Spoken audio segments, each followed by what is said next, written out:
반갑습니다. 오늘 우리 옆 사람들과 함께 같이 인사할까요? 주님의 이름으로 사랑합니다 하고 인사하겠습니다. 오늘 본문 말씀을 함께 같이 생각해 보기 원합니다. 어떤 사람이 예수님께 와서 논쟁을 겁니다. 논쟁을 거려고 하는 사람들은 두 가지 부류로 나누죠. 한 부류는 진짜 궁금한 게 있어서 질문을 하려고 온 사람이 있고, 또 다른 부류의 사람들은 논쟁, 그러니까 말다툼 그 자체가 목적인 사람들이 있습니다. 이런 말다툼 자체가 그저 목적인 사람들은 논쟁을 하면서 그 논쟁을 하는 순간 동안 예수님을 더 멀리할 수 있고 또 공동체를 더 멀리할 수 있다라고 생각하는 마음으로 논쟁을 거는 사람들이 있습니다. 우리 가운데도 때때로는 순수한 의도로 질문을 하는 것이 아니라 논쟁 그 자체가 목적인 경우가 가끔 있죠. 그런데 이렇게 예수님과 멀어지려고 논쟁을 시도했던 사람들은 성경 안에서 성공하는 사람들, 그 의도를 달성한 사람들은 없었습니다. 왜냐하면 예수님 안에 있는 사랑과 예수님 안에 있는 그 진리의 답이 그 모든 논쟁을 다 이기고 다 덮고 또 넘을 만큼 강력했기 때문이죠. 오늘 본문 말씀을 보면 이 예수님 앞에 논쟁을 건 사람은 율법 교사였습니다. 이 사람이 논쟁을 걸 때 어떤 마음으로 나아갔냐면 예수를 시험하여 이르되, 예수님을 시험하려고, 그러니까 단순히 어떤 궁금한 것이 생겨서 예수님 앞에 질문했다는 것이 아니라 마음에 악의가 있었던 것이죠. 예수님을 속이고 싶은 마음이 있었던 겁니다. 어쩌면 이 사람은 그 유대 최고 기관인 산헤드린에서 보낸 첩자였을 수도 있습니다. 또는 많은 사람들 앞에서 자신이 예수님보다 훨씬 더 똑똑하다는 것을 드러내고 싶은 그런 욕심이 있었던 사람이었을지도 모릅니다. 이 율법교사가 예수님께 던진 논쟁의 질문은 이거였습니다. 내가 무엇을 해야 영생을 얻을 수 있겠습니까? 내가 무엇을 해야 영생을 얻을 수 있겠습니까? 여러분, 이 질문에 담겨있는 의도가 뭐라고 생각하십니까? 이 질문에 담겨있는 깊은 의미는 사람은 어디서 왔고, 사람은 왜 죽고, 사람은 어떻게 그 죽음을 극복할 수 있고 또 구원을 받을 수 있는가 하는 굉장히 깊이 있는 철학적인 그리고 종교적인 질문이라고 할 수 있는 것이죠.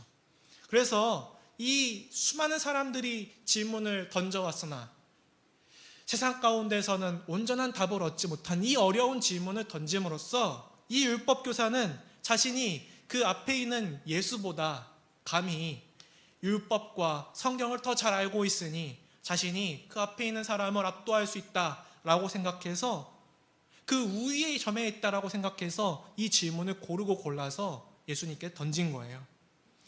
이 질문을 하면서 아마 율법교사는 이런 상상을 했을 것 같습니다. 예수님이 뭐라고 답변하든, 그 영생을 얻는 방법이 뭐라고 답변을 하든 다 대받아칠 수 있는 준비를 하고 있었을 겁니다. 예를 들어서 예수님께서 영생을 얻으려면 믿음이 있어야 한다 라고 이야기하면, 그렇다면 구약에서 하나님께서 제사를 명하신 이유는 무엇입니까? 왜 제물을 하나님 앞에 바쳐야 합니까? 라고 하면서 응수를 하려고 했고, 만약 예수님께서 마땅히 행해야 할 순종을 하고 하나님의 말씀에 올바른 행동을 해야 한다라고 하면, 그렇다면 성경에 이르기를 믿음이 더 중요한 것이 아닙니까? 마음이, 본질이 더 중요한 것 아닙니까? 이렇게 받아칠 준비를 하고 그 많은 질문들 가운데 고르고 골라서 예수님을 함정에 빠뜨리려고 이러한 질문을 준비한 것입니다.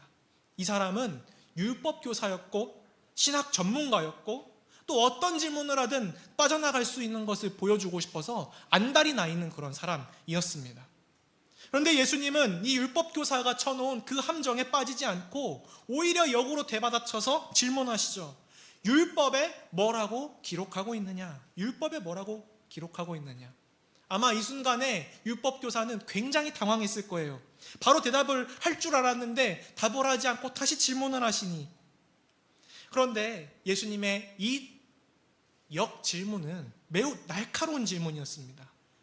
왜냐? 율법을, 말씀을 그저 머리로 암송하고 있는 것과 그것을 삶으로 살아내는 것은 굉장히 차이가 크다는 것을 예수님은 보여주고 싶으셨던 것이죠. 율법교사는 자신이 아는 것을 너무 잘 대답을 합니다. 그 말씀을 암송하면서 대답을 하는데, 우리 27절 말씀을 한번 같이 읽어봅시다. 시작. 대답하여 이르되 내 마음을 다하며 목숨을 다하며 힘을 다하며 뜻을 다하여 주 너의 하나님을 사랑하고 또한 내 이웃을 내 자신과 같이 사랑하라 하였나이다. 아멘. 때때로 우리가 어떤 말씀들을 어떤 상황 속에서 더 입체적으로 느끼고 더 뭔가 찔림이 느껴지거나 새롭게 느껴지는 그런 순간들이 있어요. 우리가 너무 읽기 잘하는 말씀인데 그것들이 우리 삶 속에서 갑자기 살아있는 음성처럼 들려오는 그런 순간들이 있습니다. 예를 들면 갑작스럽게 삶의 환경이 바뀔 때, 어떤 곳에 놀러 갔을 때, 어떤 곳에 선교를 하러 갔을 때, 새로운 곳에 갔을 때, 또는 내 삶에 내가 예기치 못한 어떤 절망이 발생했을 때, 또는 내가 일생 동안 쌓아놓았던 것이 다 무너지는 것들을 경험할 때 등등, 그냥 문자적이었던 그 말씀이 나의 삶 속에 갑자기 입체적으로 확 다가오는 그런 경험을 할 때가 있는데, 아마 이 말씀을 암송하면서 율법교사는 그런 느낌을 받았던 것 같습니다. 그를 바라보는 예수님의 그 눈빛이 다르게 느껴집니다. 그리고 그가 알고 있었던 이 구절도 전혀 다른 구절이 됩니다. 하나님은 사랑이시라고 하는 그 구절이 뭔가 자기를 찌르고 자기를 고발하는 것 같은 문장처럼 들립니다. 예수님의 눈길이 다르게 느껴집니다.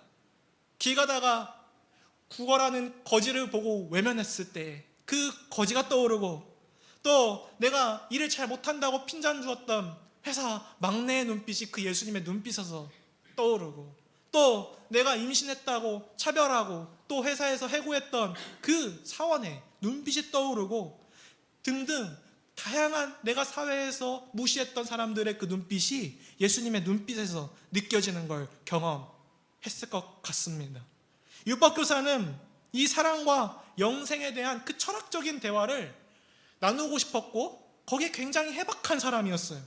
그는 얼마나 대단한 사람이었냐, 과거와 현대와 또 그리스와 로마의 철학과 문화에 대해서 자유롭게 읽고 이야기할 수 있었고, 성경 지식으로도 결코 꿀릴 것이 없었고, 그 자리에서 시와 노래를 지어 부를 수도 있었고, 유명한 랍비들의 격언을 수백 가지나 외울 수도 있었을 것입니다. 그러나 예수님은 매우 단순하게 한마디로 던지십니다. 일을 행하라, 그러면 살리라. 일을 행하라, 그러면 살리라. 율법교사는 처음부터 예수님과 대면하는 것이 적대적이었을 것이지만 그 적대감이 더 어색해지고 또 부끄러운 마음이 더 많이 생기면서 더 그 자리가 불편해지기 시작했습니다. 왜 그렇게 불편한가 생각을 했더니 예수님은 실천하는 분이셨기 때문이었습니다. 예수님은 지적인 분인지 아닌지는 모르겠지만 그분은 삶으로 그가 말씀하시는 것을 다 실천하는 분이셨습니다. 모든 것들을 실천할 수 있으신 분이 자기 앞에 서 있는 것입니다. 그래서 이 율법교사는 곧바로 머릿속에 있는 계산기를 풀 가동하기 시작했습니다. 그렇게 머리를 굴리다 보니까 빠져나갈 수 있는 좋은 질문이 하나 떠올랐습니다. 그 질문은 바로 이 질문이었습니다. 내 이웃이 누구입니까? 내 이웃이 도대체 어디까지입니까? 아무리 사랑하려고 한들 가까운 사람이 내 이웃인지, 아니면 저 멀리 있는 다른 나라에 굶어가는 저 사람이 나의 이웃인지, 내 사랑의 수치인이 정해지지 않으니 내가 어디까지 사랑을 해야 하는 것이며 내 이웃은 어디까지입니까? 라는 그 질문을 던지면서 율법교사는 시간을 벌었습니다. 잔뜩 긴장한 채 예수님의 대답을 기다리면서도 그래도 이 이웃을 어디까지 정의하느냐, 이 질문을 던지면서 이웃 사랑에 대한 자신의 책임을 회피하고 싶었던 것이죠. 이 나사렛 사람 예수, 자신 앞에 서 있는 이 예수님은 과연 이웃을 어떻게 정의할까요? 아마 이 대답도, 그에 대한 대답도 다 생각을 해놨을 겁니다. 만약 가까운 사람들이 이웃이라고 한다면 다른 민족, 다른 나라 사람은 이웃은 아니냐고 대받아쳤을 것이고, 저 멀리 있는 다른 나라 사람들까지 다 이웃이다 라고 하면 가까운 사람들이 더 중요한 것은 아니냐고 그렇게 반문할 준비가 다 되어 있었습니다. 그런데 예수님께서는 뜬금없이 한 이야기를 예시로 드시기 시작했습니다. 한 사람이 여리고로 내려가고 있었습니다. 그런데 강도를 만나서 너무 안타깝게도 소유를 다 빼앗기고 죽기 직전까지 맞아서 쓰러져 누워 있었습니다. 왠지 모르게 귀에 잘 들려오는 이야기였습니다.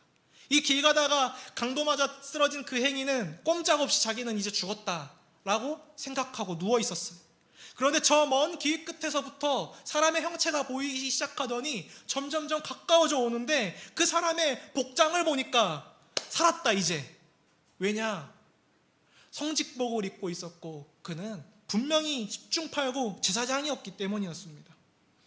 이 쓰러져 있던 사람은 분명히 이렇게 생각했을 겁니다. 저 사람은 제사장이니 성직자이니 분명 나에게 자비를 베풀어서 나를 구해주겠구나. 신이 있다면 나를 구하려고, 나를 구해주려고 저 성직자를 나를 통해서 지나가게 하였구나 라고 안도하며 정말 마음에 다행이라고 생각을 했을 겁니다. 그런데 웬걸 그 제사장은 이 사람을 외면하고 그냥 지나가 버렸습니다. 제사장은 어쩌면 현실적으로 아마 주변에 여전히 그 도둑들이, 강도들이 매복하고 있을지도 모른다고 생각했을 겁니다. 자신의 신변을 더 중요하게 생각하고 내가 이제 제사를 드리러 가는 이 길이, 내가 만약에 그 장소에 도달하지 못하면, 그곳에 제사가 드려지지 못하니 내가 저 사람을 돕는 것보다 얼른 가는 게 더 낫겠다라고 생각했을 수도 있습니다. 또 어쩌면 이 제사장은 주님, 제가 강도 당하지 않아서, 제가 저 행인처럼 다치지 않아서 감사합니다라는 감사기도를 악랄하게 올려들었을지도 모르겠습니다. 어쨌든 이 제사장은 마음속으로 굉장히 갈등했지만 이 길에서 만난 죽어가는 행인을 돕는 것보다는 내 주변 사람들, 내 가족들을 돕는 게 진정한 이웃사랑이지 라고 생각하면서 그 길을 떠나고 말았습니다. 그 다음에 지나가는 사람은 레위인이었습니다. 이 사람도 제사장 못지않게 성경에 대해 잘 알고 있었고 유대 문화 아래서 자란 그럴듯한 종교인이고 지식인이었습니다. 그런데 이 레위인도 급한 일정이 있었는지 어쨌는지 모르겠지만, 마음에 갈등을 했는지 안 했는지 어쨌는지 모르겠지만, 적어도 내가 율법을 어겨가면서 이 사람을 만신창이로 내가 만든 것은 아니니 괜찮을 거야. 그리고 저 사람을 보니 사마리아인이네. 저 사람을 보니 사마리아인은 아니죠. 저 사람을 보니 그냥 내가 도와주지 않아도 될 그냥 길거리에 쓰러져 있는 그런 사람이네. 그냥 그렇게 생각하고 다음에 여력이 있을 때 다른 사람을 도우면 되겠지 라고 지나치기로 선택하고 그 길을 건너갔습니다. 근데 정말 다행히도 마지막에 지나간 사마리아인은 달랐습니다. 이 사마리아인은 어떻게 하였습니까? 이 쓰러진 사람을 그냥 지나치지 않았고 주목하여 주었고 가까이 다가가 주었고 손을 내밀어 주었고 상처를 치료해 주었고 숙소를 잡아 주었고 이웃이 되어 주었습니다. 그저 사랑을 실천했을 뿐인데 다른 어떠한 설명이 필요하지가 않았습니다.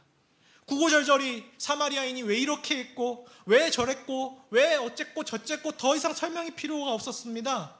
그 이야기의 끝은 매우 단순했습니다.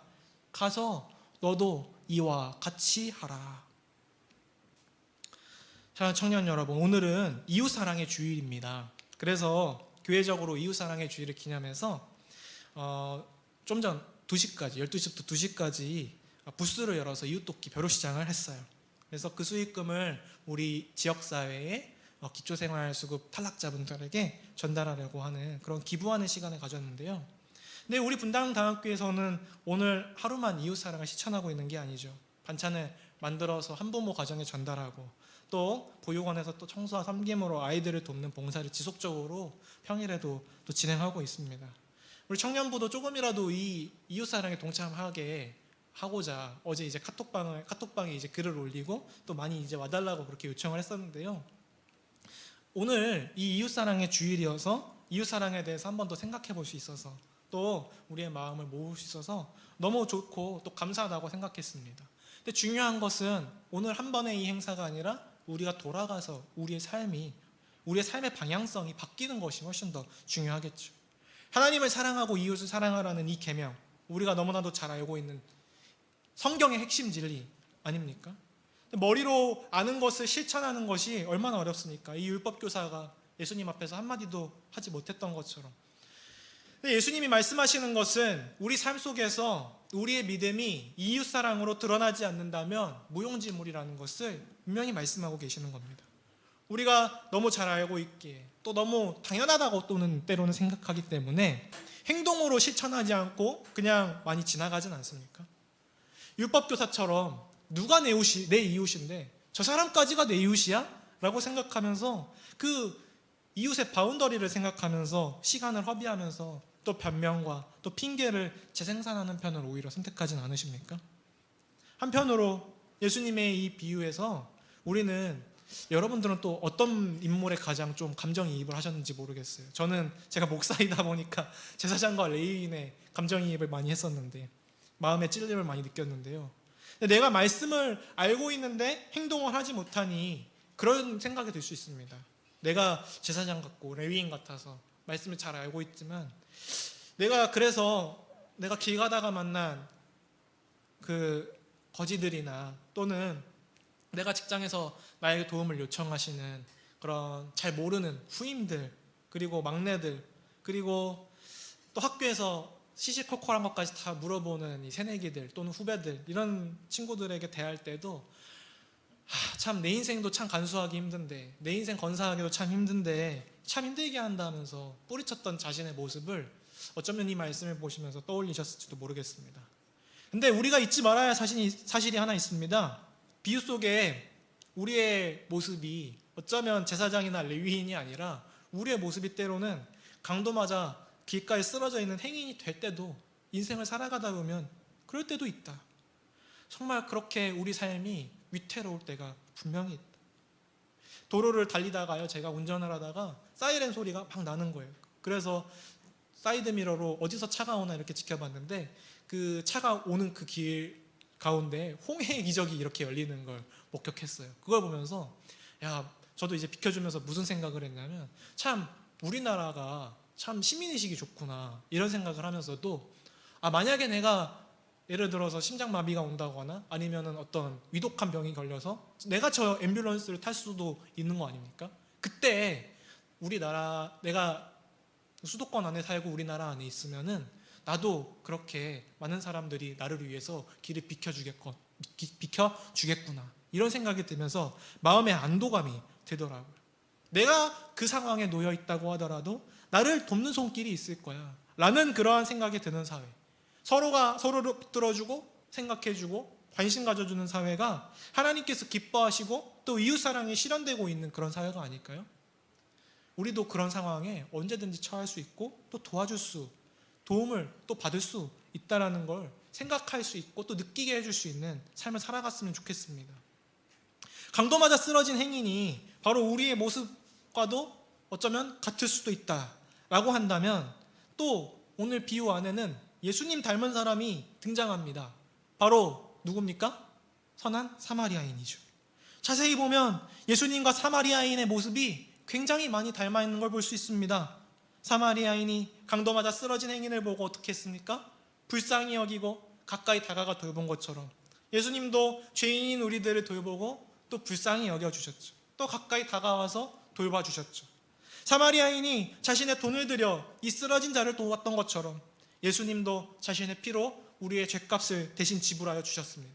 사마리아인이 여관 주인에게 돈이 더 들면 내가 돌아올 때 내가 갚겠다라고 말했듯이 예수님은 승천하시면서도 올라간 그때로 다시 돌아오겠다라고 그렇게 약속하여 주셨습니다.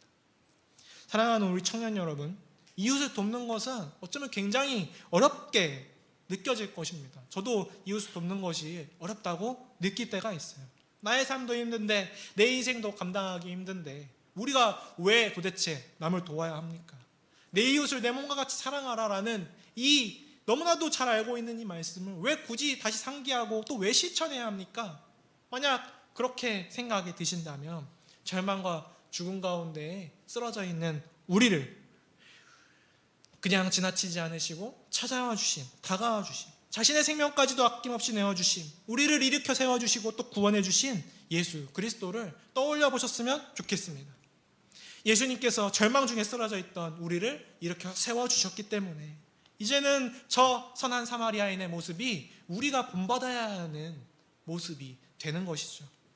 누군가를 돕는 일은 어마어마한 금액을 기부하거나 일생을 봉사활동을 위해서 살아간다거나 하는 그런 시도가, 그런 어마어마한 결단이 필요한 게 아닙니다. 거대하고 원대한 일을 처음부터 시작하려고 하면 시작조차 하기도 어렵죠. 그러나 길가에서 만난 행인을 도운 사마리아인처럼 내가 학교에서, 직장에서, 그리고 매일 통근하는 지하철에서 만나는 사람들에게 그저 관심 주고 또 손 내밀어 주고 또 작은 도움을 주고 또 친절을 베풀어 주는 일은 이웃사랑을 실천하는 일로 누구든 할 수 있는 일입니다. 그런데 혹시 내가 하나님께 사랑을 받았는지 잘 모르겠고 또 내가 남을 돕기에는 하나님 왜 저의 삶을 왜 이렇게 내버려 두시는 거예요? 라고 생각하는 분들 혹시 이 자리에 계신지 모르겠어요. 나의 삶에 여력이 생겨야, 나도 좀 숨 쉴만 해야, 그래야 내가 다른 사람을 돕죠 라고 생각하는 분이 혹시 계시는지 모르겠습니다. 우리 교회에서 이웃사랑의 주의를 위해 만든 영상이 있는데요, 이 영상을 보고 계속 말씀을 이어가도록 하겠습니다.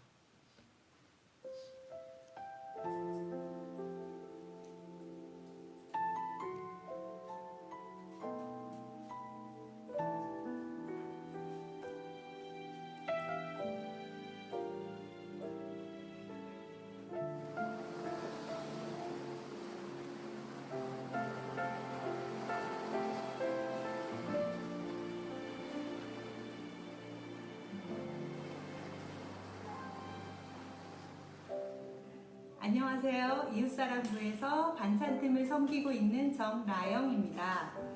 저희 반찬팀은 2주에 한 번 수요일에 만나 반찬을 만들어서 12가정에 전달하고 있습니다. 반찬을 만들면서 드는 마음은 사실 맛 없으면 어떡하지 라는 마음과 맛있게 만들어진 음식을 드시고 몸도 마음도 따뜻해졌으면 하는 마음이 있습니다. 전달하는 한 가정에서 이런 문자를 보내주신 적이 있습니다. 먼저 주도 오늘도 돈이 몇천 원이 전부라 부식비가 걱정이었는데 애써주시고 수고해주신 모든 분들께 감사합니다. 실현과 연단의 기간이라 생각하고 저희 가정에 뜻하시는 주님의 계획을 믿습니다. 아멘. 이라는 문자를 받고 그저 눈물만 났습니다. 작은 섬김이 누군가에겐 위로가 되었고 저희들에겐 감사가 되었습니다. 하나님의 일하심을 보게 되는 기쁜 시간이었습니다.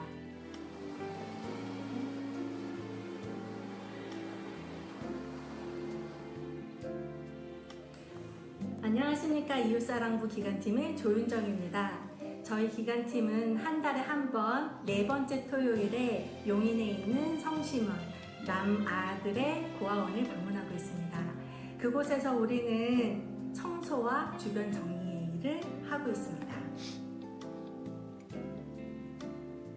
한날은 우리가 아이들의 캠핑 장소를 청소를 하고 있었을 때 아이들이 아쉬웠는지 그곳을 놀러 온 적이 있습니다.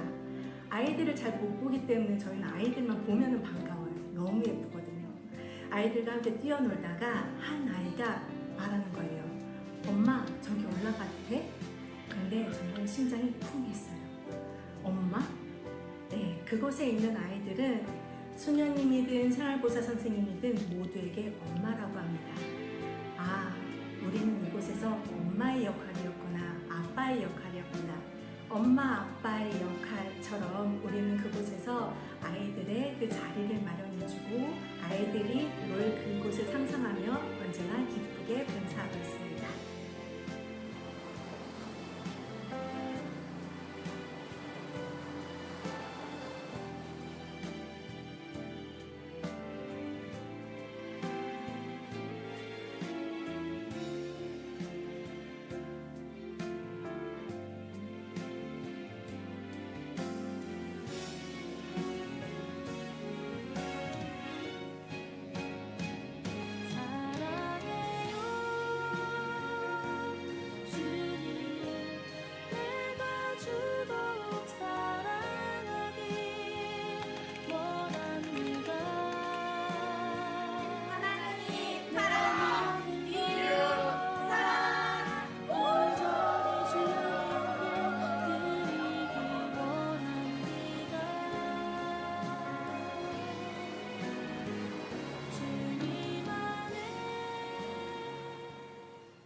감사합니다.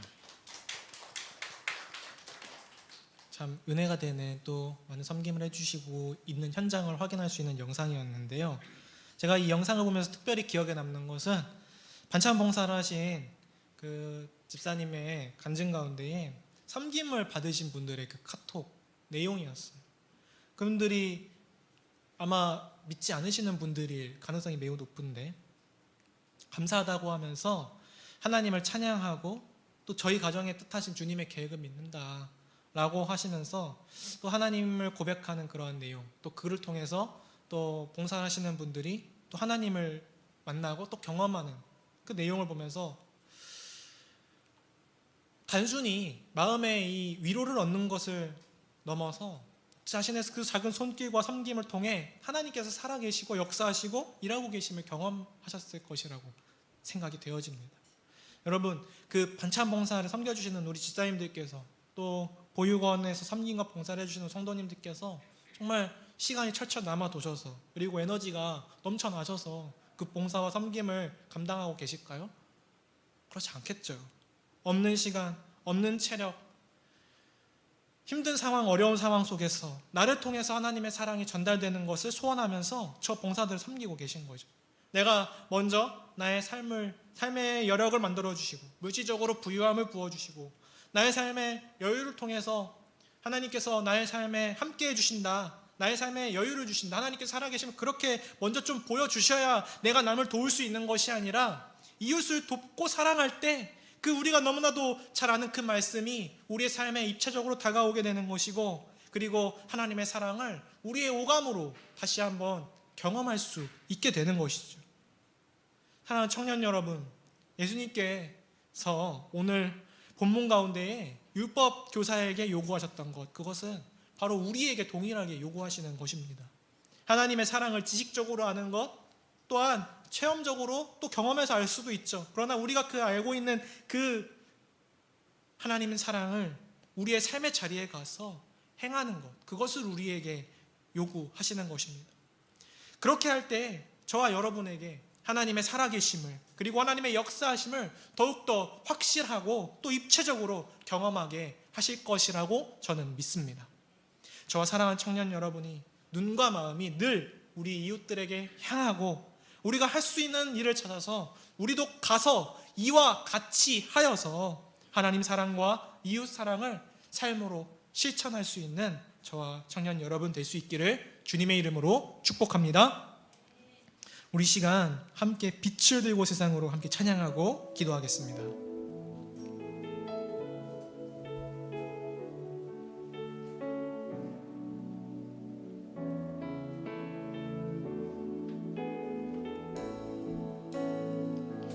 우리 영혼에 주가 주신 꺼지지 않는 빛이 있네.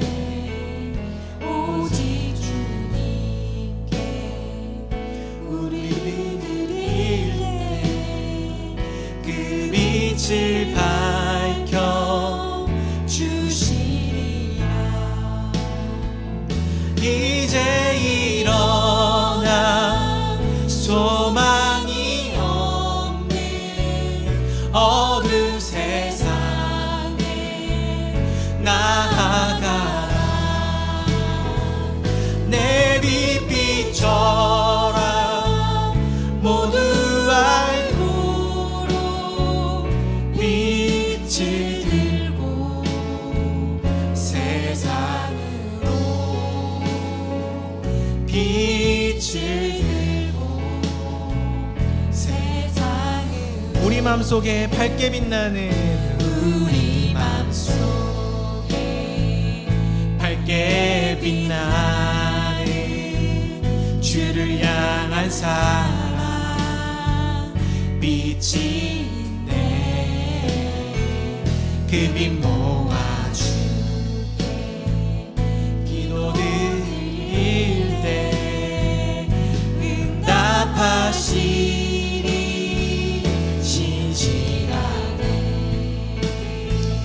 이제 일어나 연약한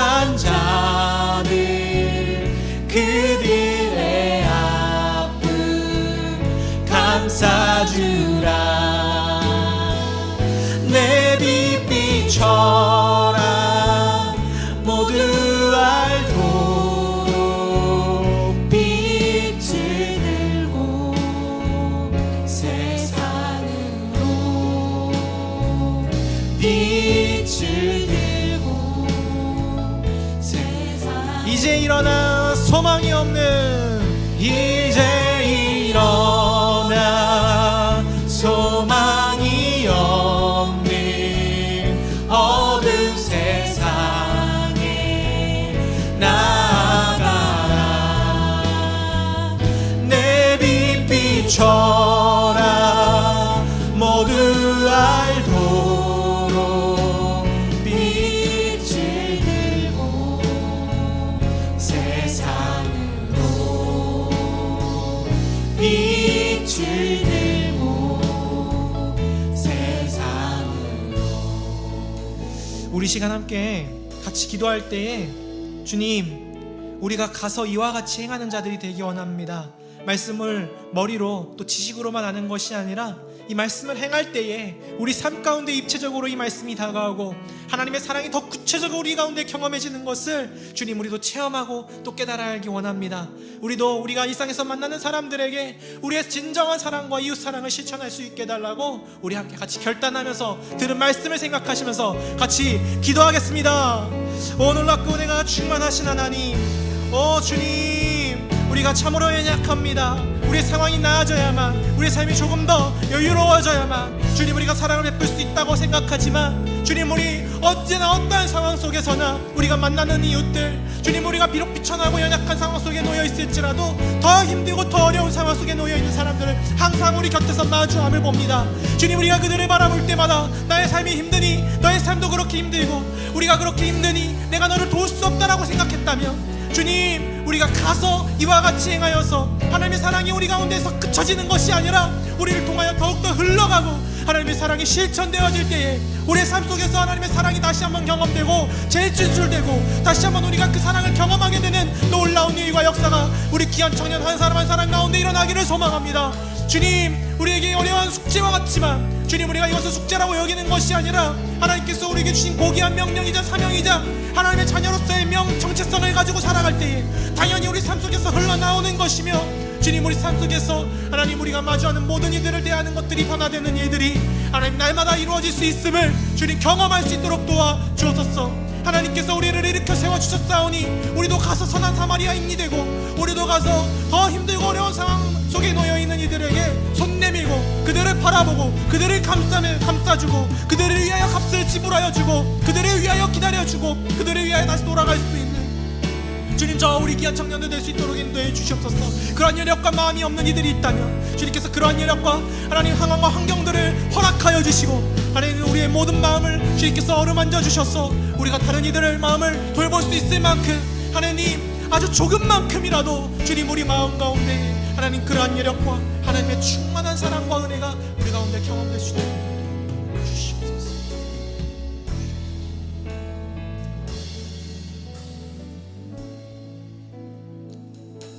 사랑의 주님, 저희가 참으로 연약하여서 저희들밖에 돌아볼 수밖에 없었던 하나님, 지난 날들을 주님 앞에 회개합니다.